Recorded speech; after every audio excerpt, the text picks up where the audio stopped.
What's up, Soulful Leaders? Welcome to the Soulful Leader Podcast, Actionable Tools for Conscious Leadership. Some of these podcasts are going to be with esteemed guests, and sometimes I just want to deliver a teaching point that has become relevant through reading or researching or even just in my personal life. So I had the great good fortune of working with someone, when was it? Last week. I had to think that hard about last week. Yeah, welcome to being an entrepreneur, folks. All right, and we're back. So I was working with this person who had been completely dislodged from their functional reality.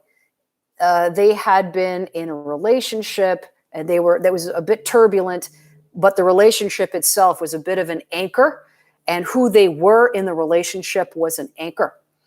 And when the relationship came to be in question, it dislodged this person's anchor. And they said to me, I don't know who to be right now. So I started working through some of the really traumatic beliefs this person had. There was a lot of talk of blame and betrayal, things that have been perpetrated against them. And as I listened, I recognized this person has completely forfeited their power. They have really sort of disintegrated their sense of energetic and emotional sovereignty, which is extremely important to be able to stand on your own 2 feet, especially as a leader. And this person is also a coach of sorts. I don't want to identify them because discretion is the better part of valor, is it not? Many of my clients do not wish to be identified. So let's just say this person has worked for over 2 decades in their field as a coach, a transformational coach.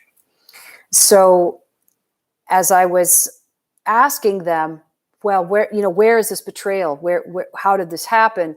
And there was a lot of blame and not a lot of personal accountability. And this is a wonderful moment. And I recognized very quickly, this is one of those transformational moments that I was witnessing. This person was deep enough into their conscious practice that they could hear and apply the things that I offered immediately, which were the following. For those of you who are in a blame cycle or believe that you have been betrayed, I would like to offer you the following. And I do this having walked the path you're walking right now. So please hear, if I'm smiling, it's out of love and appreciation and remembrance of this phase of my own life. It's the moment that you recognize or someone calls to your attention that when you allow someone to betray you, that's you betraying yourself. In order to allow someone to betray you, you have to give them the power to do that. And I can almost promise you, because there's exceptions to every rule, but it is rare that someone does not get some indication from your gut, from intuitive wisdom, from perspective from others around you. A little voice that's coming from somewhere is saying to you, I'm not sure this is the greatest thing. This seems like it's not equitable. But when we are in the habit of giving our power away, when we lack our personal sovereignty as a conscious leader, we ignore that voice and continue to give the power away. So as I was working with this client, they came to the realization through my request that they declare that they had allowed it. They came to the realization that they had, in fact, given their power to this person to behave in this way, to create the outcomes that were happening. And they recognized that the only person to blame ever is self. And that the point is not to blame self. The point is to turn it around and recognize that you are responsible for you. You are accountable to you. And anything that anyone has ever done to you was truly done for you by your own hand, with rare exceptions. There are exceptions. There's a whole metaphysical conversation that will be for another podcast, not this one, because that would be an hour-long podcast. So by declaring, by admitting that they had invited this misuse of their own power against them, they were able to see, that's where my power is. That's why this particular conversation is so important, because it is in the admission of responsibility that you reclaim your power. It is absolutely critical. And once you have done that, that is step one, is recognizing, oh my gosh, holy crap, I did all this. So I want to just put in here, and by the way, you will see all these dynamics play out at work. You will see who is in this stage, who is in stage 2, who is in stage 3, and who's in stage 4. I'm going to lay them all out for you. And you will be able to see exactly where people are. Stage 1 is, I don't have any power, which means I'm giving my power away and not realizing I'm doing it because I learned to do that. No good or bad, just conditioning, just unconscious conditioning that has probably come from family of origin, if I had to guess, because most things come from family of origin. So if you're dealing with someone who's unconsciously giving their power away, you'll hear things like, it was their fault, I'm the victim, everyone else is to blame, the finger's always pointing outward. And the moment these people are led compassionately to recognize how they've been giving it away, it's like just the needle off the record. And they recognize where their power is. So this is step 1 of reclaiming your power. And the journey to authentic power can be a little bit wobbly. So I want you to see all of the phases, and maybe you yourself are in one of these phases now. So the next step that is most accessible, not everybody goes through step 2, but it is the most accessible. And when I work with clients, it is of the utmost importance that they do not suppress, because most people come to me after decades of suppression and repression. And just to clarify, suppression is stuff where you feel like, oh God, that really makes me mad, but I'm not going to think about it. That's suppression. Repression is you don't even get access to the anger because it is unconscious. It is buried so deep, you don't even know it's there. So that's the difference there. Once you have understood that you've been giving your power away and you admit that you've been doing it, now you're in a really good position to take it back. And the way that we take back our power often presents much like a child when they're learning to say no for the first time. It looks a little bit different on a grown-up, but it's not too dissimilar. I'll give you an example. Someone who is not comfortable with their power,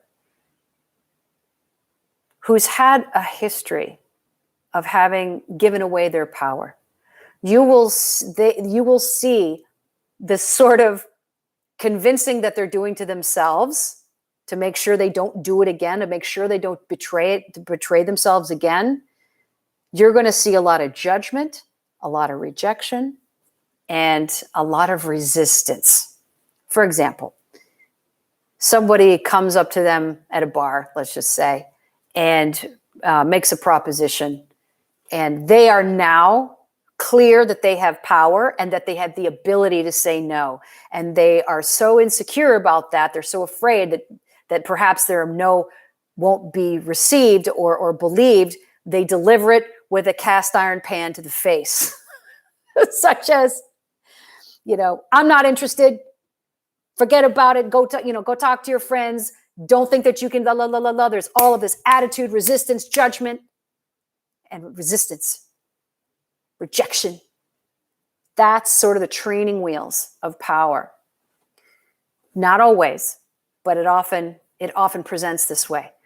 Now, that's step 2. And you'll see people who are in that phase. Now, there are some people who simply express themselves that way.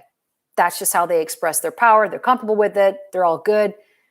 But many times, these are people who are just learning how to exert their power because it's a new thing. So it's going to be big. It's going to be a lot of judgment as promised. Now, the next phase, once someone gets comfortable, and these are elevating levels of consciousness. So first, you're unconscious, you're giving it away. Second, you become conscious that you've been giving it away, and now you're being deliberate in your retention of your power and exertion. You're exerting it on others the way it was exerted on you. You see, still pretty low. It's good, though, because it takes some courage to do that, but it's still pretty low frequency, but at least it's conscious. The next step is to take it up a notch. And these are people who, instead of judgment and rejection, are in the business of discernment and self-advocacy. Completely different energy. So when I'm working with clients, I'm all about flow and effortlessness and harmony. And that all starts from within, even when someone's in quote unquote conflict with you. So these people, when met with a proposal or a circumstance that is testing or tapping their need to exert their power or to be in their power, instead of judgment and rejection, to hell with you, I'm not interested, how dare you, right? Instead of that, instead of being externally focused, it's very inwardly focused. So instead of a hell no, screw you, it's a no, thank you, I'm going to go do this. Very, very different energy. It's more of a, I recognize you as a sovereign being and I'm a sovereign being. No judgment here. I'm discerning that your offer is not one that I'm interested in. So I'm looking here. I'm going to say no, thank you, because I'm doing this. It's more about the thing you are doing and less about the thing that you're not doing. So that person feels seen, they feel heard, regardless of what the offer is, regardless of what the situation is. And it creates harmony, even in a no, because the no is done with compassion and self-love. Here's the difference. Judgment is a rejection of other. Discernment is a declaration of love for self. So instead of saying no and not doing for fear of the other, you're instead doing you for love of self. I hope you can hear that distinction. It is a very powerful distinction and is much higher up on the consciousness calibration than the previous. But the previous is necessary. It's growing pains. It's a bit juvenile. It's a bit egocentric. And some people stay there. But at least they're exerting their power and they're not being taken advantage of. So that's good. Except for the person who's getting rejected. That's not funny because it can be very dramatic. So as we mature and expand our consciousness and awareness, this third step is really where it's at as far as creating harmony when there is opposing desires. And the fourth step is more of a personal journey. And that is authentic power. Authentic power comes from surrender to something bigger than yourself and allowing yourself to be led by love, led by integrity, led by alignment, whatever it is, led by spirit. Really, whatever it is that you hold most dear, that you feel is bigger than you, that transcends your ego, that's what you're surrendering to. That is what's guiding you. That is what's leading you. And that is what you're anchoring into, which is all powerful, truly. And it is the most confident, the most comfortable, the most secure a person can be, because they are, in fact, in a way, protected from on high, from this association with spirit, if you will. That's what conscious leadership is all about, being spirit-led. And this isn't about bringing religion into a workplace. This is about soulfulness, seeing the humanity in every person, including yourself, and rising above the ego's desire for domination and separation. It is about union and shared mission. That is what authentic power and conscious leadership, soulful leadership is all about. So I wanted to offer you this And from now on, sorry, you can't unring that bell. You'll notice when you're doing the I'm in my power and I'm not comfortable with it, or I'm being kind of on my training wheels with it versus seeing it on somebody else. I would highly advise you to simply observe it and not call them out on it. Unless you are a trained professional and they have paid you a lot of money to do so, because it's not going to go over well. I can almost guarantee you that. So I hope this has been helpful. Please, if you have found this helpful or if you have any questions, I would love to hear from you. And if you're interested in some live interaction, I have a live show on Instagram every Wednesday at 12:30 p.m. PDT. I host the Free Lunch Live, and I offer the first person to drop a question in the chat, transformational intuitive reflection. So I would love to see you there. I would love to talk to you if you have a question about this stuff.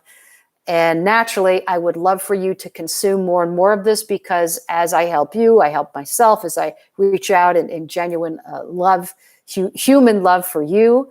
I'm of course benefited and elevated by your consumption of this content. So please share this with anybody and everybody who you think might benefit. Subscribe so you know when I have a new episode out, and keep your eyes open, because I have some very, very powerful people who are working at the highest levels of business, creative business, finance, all different modalities of doing business and industry, who are conscious and holding it down in their business. So this is about going with the flow. It seems like that siren has been getting closer to me for the last, there we go. Now it's finally moving away. So I'm recording live here in my beautiful apartment in Seattle. And naturally, I live in a high-rise apartment building. It's busy here. And there's occasional dogs barking and occasional sirens. And that's just life. And I love life. And I love to keep it part of the program. So this program is imperfectly perfect, as we all are. So embrace your flaws, love yourself for them and through them, and recognize they are part of your flaws are part of what makes you unique and beautiful, and a real gift to everybody around you. So thank you so much for listening. Again, my name is Maura Barclay. I'm a transformational leadership consultant, a neurofacilitation practitioner. I help transformational coaches fill their programs without selling or pushing or convincing. And I love to work with leaders and influencers and culture makers to help them make peace with their past so they can show up as the most powerful conscious leaders and get everybody on board without selling, pushing, or convincing.